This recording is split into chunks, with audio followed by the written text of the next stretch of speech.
तो यार कैसे आप सब, welcome to an another video. तो आज हम रिव्यू करने वाले हैं, आज हम बात करने वाले हैं मैं अटल हूँ के मूवी के ट्रेलर की, जो कि ड्रॉप हुआ था कल शाम को ही। तो मतलब भाई ट्रेलर में पंकज त्रिपाठी साहब की एक्टिंग देख के मैं कहता हूँ कि सल्यूट है बंदे को, क्या काम किया उन्होंने।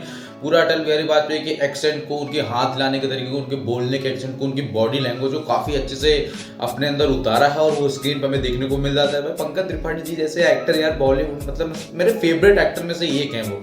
तो बेसिकली बात करें हम इस ट्रेलर की, तो देखो trailer by as it is वैसे दिखाया गया जैसे कि अटल बिहारी वाजपेयी जी के पूरे जीवन काल के दौरान वो किस तरह से राजनीति में प्रवेश की, उनके शुरुआती कदम क्या थे और उनके एंड तक सब कुछ दिखाया जाएगा। किस तरह से बीजेपी का राइज हुआ और किस तरह से उन्होंने कमल चुनाव चिन्ह दिया है, क्या जो भी चीजें हैं, मतलब काफी सारी हेल्प मिलेगी इससे आने वाले इलेक्शन बीजेपी पार्टी, क्योंकि भाई पहले से ऐसा प्रमोशन हो जाएगा, आप समझ रहे हो। बेसिकली जो सही चीजें वो सही है ही है। तो हम बात करें इस ट्रेलर की, तो देखो ट्रेलर में जेनुअनली हमको वहां से दिखाया गया जब हमारे अटल बिहारी वाजपेयी जी एक छोटे से गांव यानी अपने बलरामपुर से राइज करते हैं, वहां से शुरुआत करते हैं लोगों की सेवा करने का, जन सेवा करने का। वहां से धीरे धीरे वो संसद में कैसे पहुंचते हैं, सिर्फ 4 मेंबर लेकर के, बाकी सारे मेंबर जो संसद में थे वो 500 कुछ के आसपास, वो सारे कांग्रेस के थे, वो सिर्फ 4 मेंबर लेकर पहुंचे थे। भाई उन्होंने मतलब वहां पे क्या किया, उसके बाद उनके क्या स्ट्रगल रहा उनके जीवन में और उन लोगों के साथ कैसा काम किया, उन्होंने पाकिस्तान को क्या जवाब दिया, उन्होंने अदर अपोजिशन पार्टी को क्या जवाब दिया। 4 लोग लेकर के अपनी पूरी सरकार बनाना, ये उनके पीछे क्या स्ट्रगल था, उनके क्या मोटिव थे, उन्होंने क्या क्या योगदान दिए हैं, वो कवि थे, उनकी डिफेंस टेक्निक क्या थी, मतलब सब कुछ हमको इस मूवी में देखने को मिलेगा। क्योंकि ये मूवी का ट्रेलर हमको दिखाता है कि बहुत कुछ अभी छुपा के रखा है उन्होंने और बहुत कुछ हमको दिखाने का प्रयास किया। अगर मूवी का ट्रेलर इतना कुछ हमको दिखा रहा है तो मतलब उसके पास बहुत सरप्राइजिंग है जो हमें देखने को मिलेगा। बेसिकली इसमें सुषमा स्वराज जी और अरुण जेटली जी वगैरह मतलब देखने को ऐसा उनका मिलता है, उनके भी रोल होंगे थोड़े बहुत, तो मतलब उनके कैरेक्टर के रोल होंगे, ना कि वो स्वयं के रोल करेंगे, वो तो राजनीतिज्ञ हैं वो।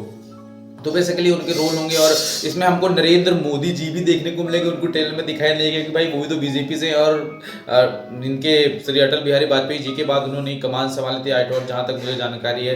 तो मतलब कि हमको सब देखने को मिलेगा और इससे बीजेपी को काफ़ी हेल्प हो जाएगी 2024 के इलेक्शन में। तो समझ रहे हो, इस मज़ा आएगा मूवी को देख के, क्योंकि क्या है कि अटल बिहारी वाजपेयी जी एक महान राजनीतिज्ञ थे, एक कवि थे और एक इस देश को उन्होंने ही पहली बार कहा था कि भारत तैयार है हर परिस्थिति के लिए, किसी से लड़ने के लिए। उन्होंने ही सिखाया था कि ईंट का जवाब पत्थर से कैसे देना चाहिए। जब कश्मीर वाला ये मामला हुआ था तो उन्होंने कहा था कि ठीक है मैं भारत का 25% हिस्सा कुर्बान करने को तैयार हूं, पर पाकिस्तान कल सुबह का सूरज नहीं देख पाएगा। तो मतलब ऐसे ऐसे महान नेताओं की जरूरत है हमारे देश की, क्योंकि क्या है कि हर चीज़ शांति से नहीं सॉल्व हो पाती, क्योंकि सामने इंसान आप कितने सीधा दिखाओगे तो वो आपके आप पूरा आ जाएगा। गांधी जी की जैसे कहा जाए, गांधी जी कहते हैं कि एक थप्पड़ मारो तो दूसरा गाल आगे कर देना चाहिए। भाई सामने वाला इंसान दूसरे गाल पे भी मार देगा। तो ये वो समय नहीं रह गया है कि सतयुग नहीं चल रहा है कि एक थप्पड़ मारोगे तो सामने वाला इंसान शर्माएगा। तो बेसिकली वही सब चीज़ें हैं और मूवी में हमको देखने को मिलेगी एक लेजेंडरी पर्सनालिटी, एक महान राजनेता श्री अटल बिहारी वाजपेयी जी के बारे में हमको जो कुछ हमने नहीं जाना है वो कुछ हमको जानने को मिलेगा और बहुत सारे लोगों को जो वहम है वो दूर हो जाएंगे। तो मतलब बेसिकली हमको सब देखने को मिल जाएगा। उन्होंने कब शासन किया, उन्होंने 3 बार प्रधानमंत्री रह चुके हुए, भारत के 10वें प्रधानमंत्री थे, तो सब कुछ हमको देखने को इस मूवी में मिलेगा। और इस मूवी की बात करेंगे मूवी आने के बाद, बेसिकली मूवी रिलीज हो रही है जनवरी में, डेट यहाँ पर ट्रेलर में आपको दिख जाएगी। तो बेसिकली मिलते हैं नेक्स्ट वीडियो में नेक्स्ट मूवी के साथ। आई होप आप सब